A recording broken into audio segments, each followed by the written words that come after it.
Hello friends, स्वागत है आप सबों का एबीसी एकेडमी पर। फ्रेंड्स, आज के इस क्लास में बिहार दरोगा प्री के लिए ज्ञान बिंदु जीएस एकेडमी का टेस्ट नंबर सेकंड लगाने वाले हैं। इससे पहले इसका और भी क्लास दिया जा चुका है। ज्ञान बिंदु का एक और सीरीज है जिसका काफ़ी सारा क्लास दिया जा चुका है। जो भी लोग नए हैं प्ले लिस्ट आकर आप चेक कर लीजिएगा। ज्ञान बिंदु जीएस एकेडमी का बिहार दरोगा करके प्ले लिस्ट बना हुआ है, उससे आप लोग ज़रूर चेक कर लें। आइए आज के इस क्लास के क्वेश्चन नंबर फर्स्ट को देखते हैं। सबसे पहला सवाल है, निम्नलिखित में से भारत के संविधान के किसमें पर्यावरण संरक्षण एवं संवर्धन तथा वन्य जो जीव है, वन और वन्य जीव, इसकी रक्षा के बारे में प्रावधान किए जाते हैं, प्रावधान किए गए हैं। यहाँ पे आप देखिए, केवल राज्य के नीति निर्देशक तत्व और केवल मूल जो कर्तव्य है, इन दोनों में किया गया है। इसके लिए ऑप्शन नंबर आपको सी टिक करना है, दोनों में किया गया है।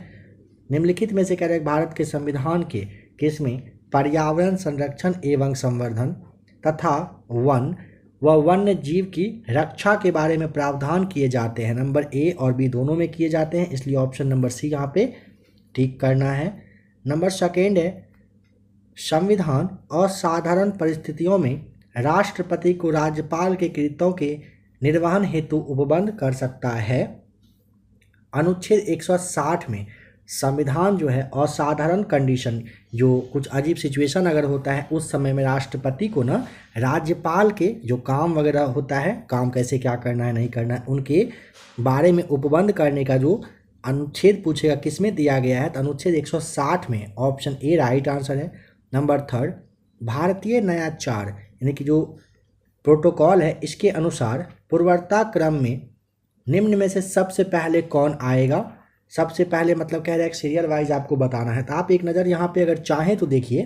सबसे पहले नंबर फर्स्ट पे अगर पूछे तो प्रेसिडेंट आते हैं, यानी कि भारत के राष्ट्रपति। सेकंड नंबर पे वाइस प्रेसिडेंट आते हैं, यानी कि जो उपराष्ट्रपति होते हैं। नंबर थर्ड पे सवाल आ सकता है कौन, तो प्रधानमंत्री यानी कि पीएम जो होते हैं वो आते हैं। नंबर 4 पर आ जाइए। नंबर 4 में अगर वरीयता क्रम में देखा जाए तो राज्यपाल आते हैं, राज्यों के जो राज्यपाल होते हैं नंबर 4 पे आते हैं। नंबर 5वें पे 5 में 2 सेक्शन बांट दिया गया है। एक है क में ना उप प्रधानमंत्री आपको ध्यान रखना है, और 5 का जो दूसरा पार्ट है इसमें आपको ध्यान रख लेना है। जो अच्छा नंबर 5 के ना क में भूतपूर्व राष्ट्रपति आपका यहाँ पे बच रहा है, ठीक है, भूतपूर्व राष्ट्रपति। और 5 के फिर क में आपको ध्यान रखना है उप प्रधानमंत्री। नंबर 6 पर अगर पूछेगा कौन आते हैं, तो यहाँ पे लोकसभा के अध्यक्ष आते हैं, लोकसभा के अध्यक्ष आते हैं। साथ ही साथ जो सीजीआई होते हैं, चीफ जस्टिस, ये आते हैं। तो यहाँ पे ऑप्शन के अकॉर्डिंग अगर आप देखें तो अपने राज्य में राज्यपाल सही जवाब हो जाएगा। राज्यपाल यहाँ पे है ना, नंबर 4 में आपको बताया गया था ना, इसे देखिए। नंबर 4 में राज्यपाल, नंबर फर्स्ट पे राष्ट्रपति, फिर वाइस जो प्रेसिडेंट हैं, फिर प्रधानमंत्री, और फिर राज्यों के राज्यपाल। यहाँ पे अपने राज्य में राज्यपाल, ऑप्शन नंबर 3 यहाँ पे, यानी कि सी बिल्कुल सही जवाब है। नंबर 4 है, निम्नलिखित में से किसने भारतीय संविधान की प्रस्तावना को हमारे संप्रभु प्रजातांत्रिक गणतंत्र की जन्म कुंडली कहा है। नंबर डी याद रखिएगा, के.एम. मुंशी साहब। सवाल कह रहा है, निम्नलिखित में से किसने भारतीय संविधान की प्रस्तावना को हमारे संप्रभु प्रजातांत्रिक गणतंत्र की जन्म कुंडली कहा है। के.एम. मुंशी साहब कहे हैं। किसने कहे हैं? के.एम. मुंशी ने। क्या कहे हैं? भारतीय संविधान की प्रस्तावना को हमारे संप्रभु प्रजातांत्रिक गणतंत्र की जन्म कुंडली। नंबर 5, प्रधानमंत्रियों को उनके कार्यकाल के साथ सही सुमेलित करना है। तो आप एक नज़र ऐसा करिए, देख लीजिए पहले कौन कौन से प्रधानमंत्री का कब कब कार्यकाल रहा है, फिर राइट आंसर यहाँ पे खुद से आपको मैच करना है। राइट आंसर खुद से मैच करना है। सारे ऑप्शन आप यहाँ पे एक नज़र देख लीजिए। सबसे पहले नेहरू साहब आए थे प्रधानमंत्री के रूप में, 1947 से 64 तक रहे थे। इसके बाद आते हैं शास्त्री, लाल बहादुर शास्त्री जी, जो अस्थाई पीएम थे, उनके बारे में बताया जा रहा है। 1964 से 6 तक रहे थे, यानी कि 1964 से 66 तक। इसके बाद इंदिरा गांधी आती हैं। इंदिरा गांधी 1966 से 1977 तक इनका कार्यकाल रहता है। इसके बाद आते हैं मुरारजी देसाई। मुरारजी लिखा जा रहा है, मुरारजी देसाई को आप ध्यान रखेंगे। ये इनका कार्यकाल 1977 से लेकर के 79 तक रहा था। इसके बाद आते हैं चौधरी चरण सिंह। चौधरी साहब थे, इनका 1979 से 1 वर्षों के लिए 80 तक रहा था। इसके बाद फिर से आ जाती हैं गांधी, यानी कि इंदिरा गांधी आती हैं। इनका कार्यकाल 1980 से लेकर के 84 तक रहता है। ठीक है, आप अगर चाहें तो इसका स्क्रीनशॉट ले लीजिए। नेक्स्ट, इसके बाद आ जाते हैं इंदिरा गांधी के बाद राजीव गांधी।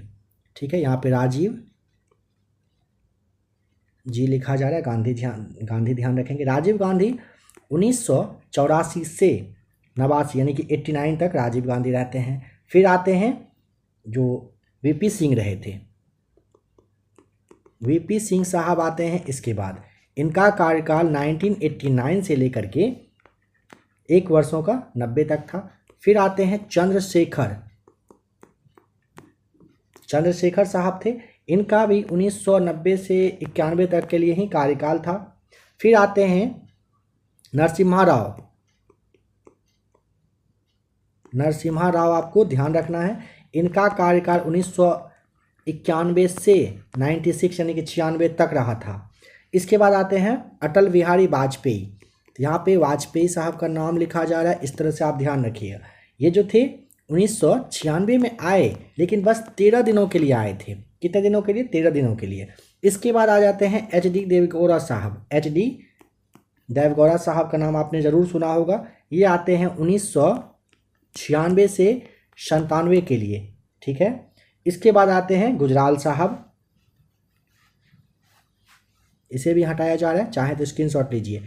इसके बाद आते हैं गुजराल साहब। ठीक है, इनका 1997 से 98 तक कार्यकाल रहता है। 98 में आ जाते हैं फिर वाजपेयी साहब आते हैं 1998 से 99 तक के लिए। फिर से 1999 में चुनकर आते हैं 2004 तक ये रहते हैं। फिर वाजपेयी साहब फिर से आते हैं 1999 से वर्ष 2004 तक। 4 से लेकर के 2014 तक आप ज़रूर जानते हैं मनमोहन सिंह आ जाते हैं। 10 वर्षों के लिए मनमोहन सिंह आते हैं। और 2014 में नरेंद्र मोदी हैं, ये आते हैं। और अभी तक आप जान रहे हो कि ये बने हुए हैं। आप लोग इसका चाहे तो स्क्रीनशॉट लेकर रख लीजिए या फिर नोट्स तैयार करिए, काफ़ी ज़्यादा इंपॉर्टेंट है। प्रधानमंत्री के कार्यकाल से एक सवाल पूछा ही जाता है। मैक्सिमम जो भी बुक है, जो भी प्रैक्टिस सेट है, उसमें आपने इसके बारे में ज़रूर देखा है। यहाँ पे आप आशा करता हूँ कि मिला लेंगे। यहाँ पे चलिए एक नज़र आप यहाँ पे देखिए। देवगौड़ा के लिए आपको 1996 97 अभी बताया गया था। चंद्रशेखर के लिए देखिए 1900 को हटा दिया जा रहा है, आप स्पेस देख पा रहे हो, थोड़ा सा कम है। 90 से 91 के लिए रहे थे। वाजपेयी साहब आते हैं 1999 से 2004 के लिए। इंद्र कुमार गुजराल, इसके बाद है विश्वनाथ प्रताप, तो ये जो है 1989 से 90 तक के लिए रहे थे। और इंद्र कुमार गुजराल साहब के लिए आपने अभी देखा था, याद करिए क्या था अगर ध्यान हो। 1997 से 98 तक इनका कार्यकाल रहा था। ठीक है, राइट आंसर आपका यहाँ पे जो भी हो आप यहाँ पे खुद से अब मैच कर लीजिए। आते हैं नेक्स्ट क्वेश्चन नंबर 6 पर। भारत के उच्चतम न्यायालय के न्यायाधीश की आयु ऐसे प्राधिकारी द्वारा और ऐसी रीति से अवधारित की जाएगी जिसका संसद विधि द्वारा उपबंध करे अंतः स्थापित किया गया है। कहाँ पर? तो यहाँ पे आप ऑप्शन नंबर ए 15वें संविधान संशोधन आपको इसके लिए ध्यान रखना है। आ जाइए नंबर 7 पर। कौन सा देश 46वें अंतर्राष्ट्रीय कोलकाता पुस्तक मेले का थीम था?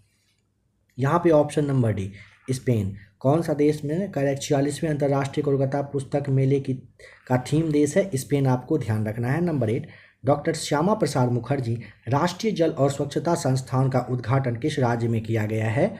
पश्चिम बंगाल में। ध्यान रखेंगे डॉक्टर श्यामा प्रसाद मुखर्जी राष्ट्रीय जल और स्वच्छता संस्थान कहाँ पर? पश्चिम बंगाल में इसका उद्घाटन किया गया है। कह रहा है कि 30 जनवरी से 11 फरवरी 2023 तक मध्य प्रदेश में खेलो इंडिया यूथ गेम्स का कौन सा संस्करण जो है आयोजित किया गया था? 5वां, सी राइट आंसर। 30 जनवरी से 11 फरवरी 2023 तक मध्य प्रदेश में खेलो इंडिया यूथ गेम्स का 5वां संस्करण, ध्यान रखिएगा, आयोजित हुआ था। नासा ने 16 नवंबर को अपना मून मिशन लॉन्च किया, इसका नाम आपको बताना है, क्या है? नंबर 10 का right answer option number A, Artemis 1 आपको ध्यान रख लेना है। नासा ने 16 नवंबर को अपना मून मिशन लॉन्च किया, नाम है इसका आर्टेमिस 1। किस भारतीय कवि राजनयिक को ब्राजील के साहित्य अकादमी के संबंधित सदस्य के रूप में चुना गया? यहाँ पे आपको B right answer Abhay Kumar नाम ध्यान रख लेना है। सवाल कह रहा है किस भारतीय कवि राजनयिक को ब्राजील के साहित्य अकादमी के संबंधित सदस्य के रूप में चुना गया है? B right answer Abhay Kumar बताइएगा। नंबर 12 है, किस दिन शिक्षा मंत्रालय ने देश भर के स्कूलों और उच्च शिक्षण संस्थानों जनजातीय गौरव दिवस मनाने की घोषणा की है? आपको यहाँ पे बता देना है, बी राइट आंसर 15 नवंबर को। जनजातीय गौरव दिवस के रूप में आप 15 नवंबर को याद कर लीजिए, जनजातीय गौरव दिवस। जल शक्ति मंत्रालय first all India annual state minister conference on water का आयोजन कहाँ कर रहा है? Madhya Pradesh, B right answer. जल शक्ति मंत्रालय ने first all India annual state minister conference on water का आयोजन मध्य प्रदेश में किया है, बी राइट आंसर है। निम्नलिखित में से किस राज्य ने अपने जग मिशन के लिए वर्ल्ड हैबिटेट अवार्ड्स 2023 जीता है? ए राइट आंसर ओडिशा ने। कह रहा है कि किस राज्य ने अपने जग मिशन के लिए वर्ल्ड हैबिटेट अवार्ड्स 2023 जीता? Option A right answer Odisha जीता है। इंडिया मोबाइल गेमिंग रिपोर्ट 2022 के अनुसार कौन सा राज्य मोबाइल गेमर्स के लिए शीर्ष स्थान के रूप में उभर गया है? Uttar Pradesh, a right answer. India mobile gaming report 2022 का डेटा के अनुसार कह रहा है कौन सा राज्य? तो उत्तर प्रदेश ऐसा राज्य है जो मोबाइल गेमर्स के लिए शीर्ष स्थान के रूप में, यानी कि गेमर्स की संख्या काफ़ी ज़्यादा है यहाँ पर। नवंबर 2022 में लॉन्च की गई, कब लॉन्च हुआ है? नवंबर 2022 में। पुस्तक का नाम है accidental tsar, the life and lies of Vladimir Putin. इसके लेखक का नाम option number C Andrews S Weiss आपको बताना है। Accidental tsar the life and lies of Vladimir Putin जो है एंड्रयू एस वीस के द्वारा लिखित पुस्तक है। किस भारतीय राज्य या फिर केंद्र शासित प्रदेश ने छाता योजना की शुरुआत की है? छाता योजना ऑप्शन नंबर ए ओडिशा में। छाता योजना की शुरुआत कहाँ पर की गई है? ओडिशा में की गई है। कौन सा शहर 2023 में India International seafood show के 23वें संस्करण का आयोजन करेगा? B right answer Kolkata. कह रहा है कौन सा शहर 2023 के India International seafood show के 23वें संस्करण का आयोजन करेगा? कोलकाता सही जवाब है। पूर्वोत्तर भारत में पहला माउंटेन वॉरफेयर ट्रेनिंग सेंटर किसके द्वारा बनाया गया? ऑप्शन नंबर ए आईटीबीपी सही जवाब है। पूर्वोत्तर भारत में पहला माउंटेन वॉरफेयर ट्रेनिंग सेंटर बनाया गया है आईटीबीपी के द्वारा। पेटीएम पेमेंट्स बैंक के एमडी और सीईओ के रूप में किसे नियुक्त किया गया है? Surinder Chawla, option B right answer. Paytm Payments Bank के एमडी और सीईओ के रूप में सुरिंदर चावला को नियुक्त किया गया है। हाल ही में पहला सरस आजीविका मेला किस राज्य या फिर केंद्र शासित प्रदेश में शुरू की गई है? जम्मू और कश्मीर आपको ध्यान रखना है। कह रहा है ना कि हाल ही में पहला सरस आजीविका मेला कहाँ पर? जम्मू और कश्मीर में शुरू की गई है।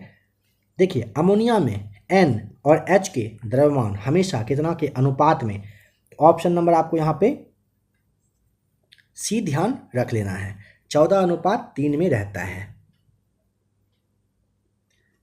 नंबर 23 पे आ जाइए।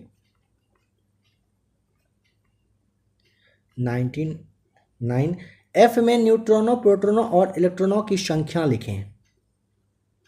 9 प्रोटॉन, 9 इलेक्ट्रॉन और 10 न्यूट्रॉन सही जवाब है।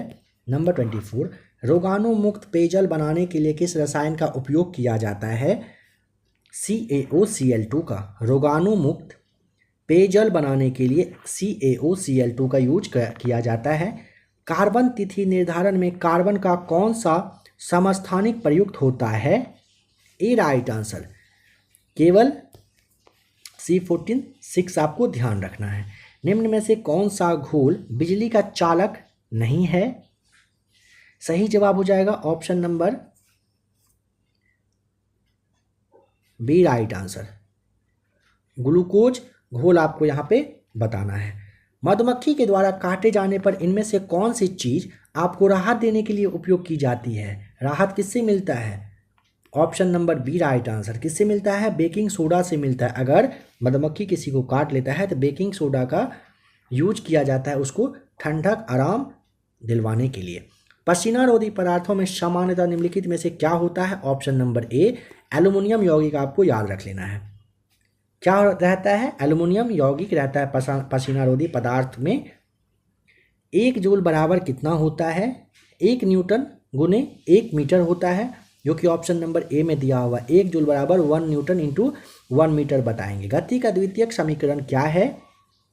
ऑप्शन नंबर आप यहाँ पे D, S = UT plus half AT² होता है गति का द्वितीय समीकरण। ऑप्शन नंबर डी बिल्कुल सही जवाब है। थ्रस्ट प्रति इकाई क्षेत्र को क्या कहा जाता है? थ्रस्ट प्रति इकाई क्षेत्र को दाब कहते हैं। थ्रस्ट प्रति इकाई क्षेत्र को क्या कहते हैं? दाब। दाब किसे कहते हैं? थ्रस्ट प्रति इकाई क्षेत्र को। क्रायोजेनिक इन सब में से किसको दर्शाने का काम करती है? 32 का कम दाब को। क्रायोजेनिक कम, ये जो आपका दाब नहीं तापमान है, इसको दर्शाने का काम करती है क्रायोजेनिक। ऑप्शन नंबर जो है फर्स्ट वाला सही है, इसके लिए ए आपको यहाँ पे टिक करना है। क्रायोजेनिक कम तापमान को दर्शाती है। प्रिज्म के माध्यम से श्वेत प्रकाश के गुजरने पर इसका वर्ण विक्षेपण हो जाता है। सवाल क्या है ना, समझा रहे पहले कि प्रिज्म के माध्यम से श्वेत प्रकाश के गुजरने पर इसका वर्ण विक्षेपण होता है।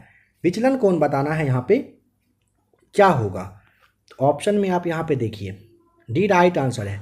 तरंग दैर्घ्य के ये व्युत्क्रमानुपाती होता है। नंबर 34 है, गैल्वेनोमीटर को वोल्ट मीटर में तब्दील करने के लिए जोड़ते हैं। सही जवाब हो जाएगा ऑप्शन नंबर सी, श्रेणी में उच्च प्रतिरोध को जोड़ना होता है। गैल्वेनोमीटर को वोल्ट मीटर में बदलने के लिए ना श्रेणी में उच्च प्रतिरोध को जोड़ना होता है। किस चीज़ के लिए? गैल्वेनोमीटर को वोल्ट मीटर में बदलने के लिए। कीटनाशकों के अत्यधिक इस्तेमाल से हो जाता है जल प्रदूषण। कीटनाशक का ज़्यादा यूज करेंगे तो जल प्रदूषण होने का खतरा रहता है। कीटनाशक को ज़्यादा यूज करने पर क्या होता है? जल प्रदूषण। नॉन नी संलक्षण उत्पन्न होता है। D right answer. फ्लोराइड के प्रदूषण के द्वारा नॉन ली संलक्षण कहा जाता है। कैसे उत्पन्न होता है ना, तो फ्लोराइड के प्रदूषण के द्वारा होता है। डी राइट आंसर बता दीजिएगा। चलिए बताइए कि निम्नलिखित में से कौन सा जल प्रदूषक नहीं है? यहाँ पे 37 के लिए आपको बताना है option number D right answer, sulphur dioxide नहीं है। भारतीय विदेश व्यापार संगठन संस्थान जो है यह कहाँ पर स्थित है? 38 का ऑप्शन नंबर आपको टिक करना होगा। ए राइट आंसर, नई दिल्ली में है भारतीय विदेश व्यापार संस्थान। अर्थशास्त्रियों के निम्नलिखित वर्गों में से किस वर्ग ने बाजार अर्थव्यवस्था का प्रबल समर्थन किया था? समर्थन option number D, Adam Smith, Ricardo, J K. Galbraith के द्वारा। अर्थशास्त्रियों के निम्नलिखित वर्गों में से किस वर्ग ने बाजार अर्थव्यवस्था का प्रबल समर्थन किया था? Adam Smith, Ricardo, J K. गैल्ब्रेथ आपको यहाँ पे ध्यान रखना है। भारतीय रुपये को मार्च 1994 में निम्नलिखित में से किस खाते में परिवर्तनीय बनाया गया था? नंबर 40 का ऑप्शन नंबर बी याद करिए, चालू खाता में। भारतीय रुपये को मार्च 1994 में निम्नलिखित में से कह रहे ना, तो चालू खाता में परिवर्तनीय बनाया गया था। निम्न में से कौन अवसादी चट्टान का उदाहरण है? सही जवाब हो जाएगा ऑप्शन नंबर बी, लिग्नाइट कोयला। लिग्नाइट कोयला क्या है? अवसादी चट्टान का उदाहरण है। नंबर 42 यहाँ पे बताइए कौन सा मुख्यालय के बारे में कह रहा है, सही है या नहीं है? नहीं पूछा है। भारतीय प्राणी सर्वेक्षण संस्थान कोलकाता में है। भारतीय प्राणी जो सर्वेक्षण संस्थान है कोलकाता में है, सही जवाब है। भारतीय भू भौतिकी अनुसंधान जो है ये हैदराबाद में, बिल्कुल सही है। राष्ट्रीय मांस अनुसंधान पूछेगा, हैदराबाद में, यह भी है, बिल्कुल सही है। भारतीय वनस्पति सर्वेक्षण के लिए आपको ध्यान रखना है, ये गलत है, ये लखनऊ दिया हुआ है ना, तो इसके लिए आपको वेस्ट बंगाल कहना नहीं चाहिए, यहाँ पे आपको ना कोलकाता ध्यान रखना है एग्जैक्ट। कहाँ पर है? कोलकाता में। भारतीय वनस्पति सर्वेक्षण कहाँ पर है? कोलकाता में। ऑप्शन नंबर डी यहाँ पे गलत दिया हुआ है, राइट आंसर आपको बता दिया गया। वाकर कप किस खेल से संबंधित है? वाकर कप के लिए आपको ऑप्शन नंबर सी टिक करना है, गोल्फ से संबंधित है। चलिए यहाँ पे फिर से बताइए कौन सा यहाँ पे सही मैच किया हुआ नहीं है। वाटर फ्रेम के लिए रिचर्ड आर्कराइट सही है। पावर लूम के लिए आपको यहाँ पे जेम्स जो है ना गलत है। यहाँ पे आप एडमंड याद रखिएगा, एडमंड और कुछ नाम था बट अभी ध्यान नहीं आ रहा है। एडमंड आप यहाँ से पावर लूम के लिए याद रख लीजिएगा। वास्प इंजन के बारे में आप जानते हो अच्छे से, जेम्स वाट ने। और सेफ्टी लैब के लिए आपको हम्फ्री डेवी बताना होता है। प्राचीन ग्रंथ रसमाला की रचना किसने किया था? ऑप्शन नंबर 45 का सी, सोमेश्वर ने किया था। प्राचीन ग्रंथ, नाम है रसमाला। रसमाला की रचना किसके द्वारा? सोमेश्वर के द्वारा किया गया था। इनमें से किसे मिल्कमैन ऑफ इंडिया कहा जाता है? ऑप्शन नंबर ए, श्वेत क्रांति के जनक वर्गीज कुरियन को कहा जाता है। ए बिल्कुल सही जवाब है। भारत के वन्य जीव संरक्षण अधिनियम 1972 में कितनी अनुसूचियां हैं? सही जवाब हो जाएगा ऑप्शन नंबर सी, 6। भारत के वन्य जीव संरक्षण अधिनियम 1972 में कितना? 6 अनुसूची आपको बताना है। ढकनी किस राज्य का लोक नृत्य है? ढकनी है गोवा का। ढकनी कहाँ का है? गोवा का। क्या है? लोक नृत्य है ढकनी। निम्न में से लोही किसकी नस्ल है जो सर्वाधिक दूध देती है? लोही भेड़ की। Option number D. लोही किसकी नस्ल है जो सबसे ज़्यादा दूध देती है? भेड़ की है। Option number D right answer है। ENIAC, इनिक का पूरा नाम आपको बताना है यहाँ पे। तो इसका मतलब हो गया ना electronic numerical integrator and calculator होता है। ए बिल्कुल सही जवाब है। संविधान के किस अनुच्छेद के अंतर्गत न्यायालयों के द्वारा संसद की कार्यवाहियों की जांच करना प्रतिबंधित किया गया है? यहाँ पे आपको भी अनुच्छेद 122 याद रखेंगे। संविधान के किस अनुच्छेद के अंतर्गत न्यायालयों के द्वारा संसद की कार्यवाहियों की जांच करना प्रतिबंध मतलब बैन किया गया है? अनुच्छेद 122 के तहत। संविधान संशोधन की प्रक्रिया जिसमें आधे राज्यों की सहमति अनिवार्य है, इसमें संबंधित राज्य के कौन सी निकाय भाग लेती है? यहाँ पे ऑप्शन नंबर, अच्छा इस तरह से दिया है ना, तो विधानसभा और विधान परिषद भाग लेती है। नगर पालिका, पंचायती राज आप समझ गए होंगे। संविधान संशोधन से कोई लेना देना होता नहीं है, इसीलिए पहला दूसरा सही है। तो इसके लिए ऑप्शन नंबर आपको 52 का बी टिक करना पड़ेगा। नंबर 53 कह रहे हैं निम्नलिखित में से किस समिति में राज्यसभा का प्रतिनिधित्व नहीं होता है? यहाँ पे आप नंबर 53 के लिए ध्यान दे दें, ऑप्शन नंबर सी, आकलन यहाँ पे समिति दिया हुआ है ना, ये आपको यहाँ पे ध्यान रखना होता है। चलिए नेक्स्ट क्वेश्चन बताइए, निम्नलिखित में से कौन सा एक युग्म सुमेलित नहीं है? किसकी राजधानी क्या है नहीं है बताइए। तो यहाँ पे तजाकिस्तान की राजधानी गलत दिया हुआ है ना। तजाकिस्तान की राजधानी कहाँ है? दुशांबे है ना। अजीब लिखा रहा है, देखिए यहाँ पे आपको, चलिए जैसा भी लिखा रहा है पढ़ने की कोशिश करते चलिए, दुशांबे हो जाएगा, ठीक है। और यहाँ पे जॉर्डन की अम्मान दिया हुआ है, मंगोलिया का उलान बटोर, यमन का सनाइया, ये बिल्कुल सभी सही दिए हुए हैं ऑप्शन नंबर बी को छोड़ करके। नंबर 55 के निम्नलिखित देशों में से कौन सा स्थल अवरुद्ध देश नहीं है? नंबर 55 का ऑप्शन नंबर आपको लाइबेरिया ध्यान रख लेना है। दक्षिणी अमेरिका का चौथा वृक्ष रहित घास मैदान कहलाता है, क्या कहलाता है? B right answer, pampas. दक्षिणी अमेरिका का चौथा नहीं, यहाँ पे चौड़ा दिया हुआ है, चौड़ा वृक्ष रहित घास मैदान क्या कहलाता है? पम्पास। ऑप्शन नंबर बी बिल्कुल सही जवाब हो जाएगा। सौरमंडल सबसे ठंडा ग्रह है, सौरमंडल में सबसे ठंडा ग्रह बताइए। 57 का सही जवाब हो जाएगा ऑप्शन नंबर ए, नेपच्यून। सौरमंडल में सबसे ठंडा नेपच्यून होता है। भारत तथा पाकिस्तान के मध्य में सीमा रेखा एक उदाहरण है किसका? यहाँ पे आप ना 58 का ऑप्शन नंबर ए बिल्कुल सटीक है, अध्यारोपित सीमा। अध्यारोपित सीमा का अगर आप मतलब समझना चाहें ना, भारत और पाकिस्तान के बीच में अध्यारोपित कह सकते हैं किसी थर्ड पार्टी यानी कि थर्ड कंट्री के द्वारा जो सीमा बनाया गया है। आपको पता है भारत और पाकिस्तान का सीमा भारत पाकिस्तान ने मिलकर नहीं बल्कि ब्रिटेन के द्वारा बनाया गया है।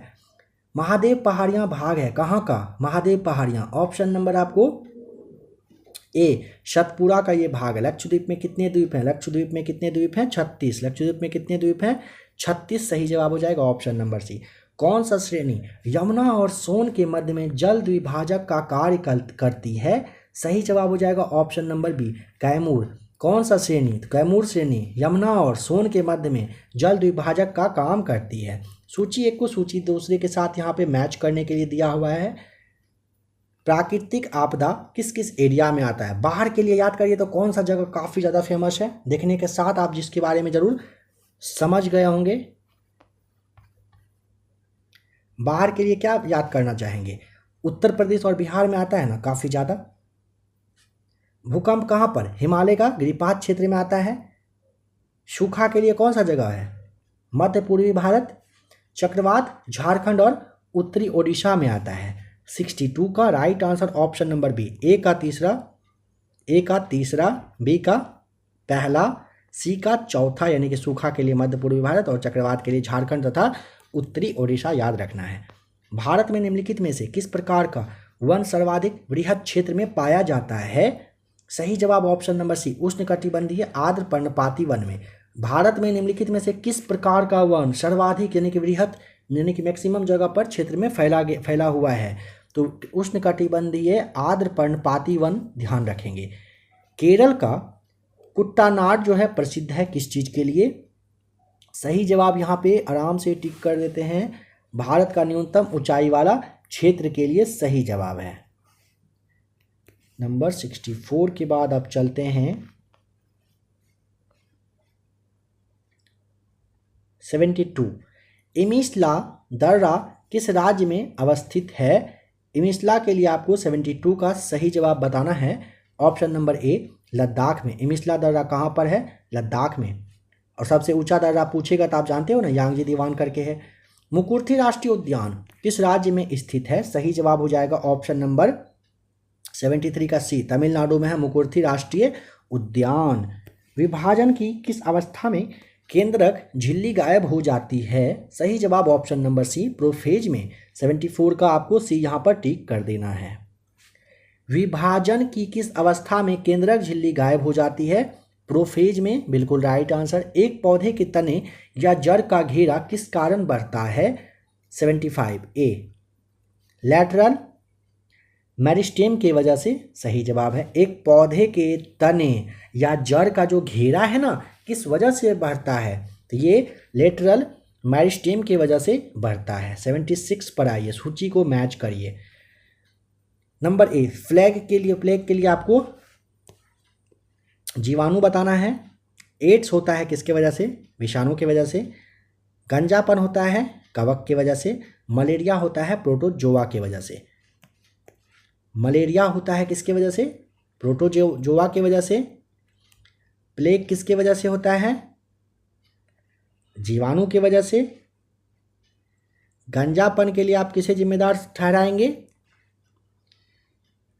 कवक को। और एड्स के लिए आप अच्छे से जानते हो। चलिए नंबर 77, जीन के भीतर अनुक्रम आधार परिवर्तन क्या कहलाता है? यहाँ पे आपको सी, उत्परिवर्तन। जीन के भीतर अनुक्रम आधार परिवर्तन क्या कहलाता है? उत्परिवर्तन। सही जवाब है बी टी। बैंगन के संबंध में निम्नलिखित में से कौन सा कथन सही दिया हुआ है? यह एक आनुवांशिक रूप से परिवर्तित कह रहे क्या बैंगन है? बीटी बैंगन के बारे में ध्यान रखें, यह एक आनुवांशिक रूप से परिवर्तित बैंगन होता है। 78 का बी राइट आंसर है। नंबर 79, जन्म के बाद पहले